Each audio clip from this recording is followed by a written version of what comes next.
मसाजोगचे सरपंच संतोष देशमुख यांची अमानुष हत्या तसंच परभणीतील सोमनाथ सूर्यवंशी यांच्या पोलीस कोठडीतील मृत्यू प्रकरणाच्या निषेधार्थ आज अकोल्यामध्ये जनआक्रोश मोर्चा काढला जाणार आहे।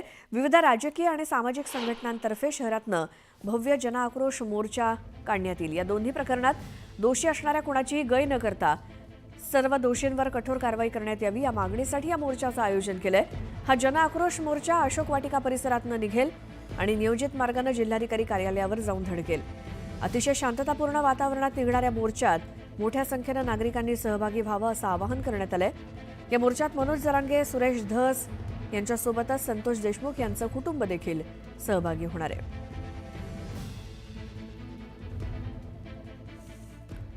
याच संदर्भातली एक मोठी बातमी आहे। संतोष देशमुख हत्या प्रकरणातील खंडणीमधला आरोपी वाल्मिक कराडला एसआयटी कोठडी सुनावण्यात आली असून आज त्याच्या जामीन अर्जावरती सुनावणी होणार आहे। वाल्मिक कराडच्या जामीन अर्जावर आज केज न्यायालयात सुनावणी होईल।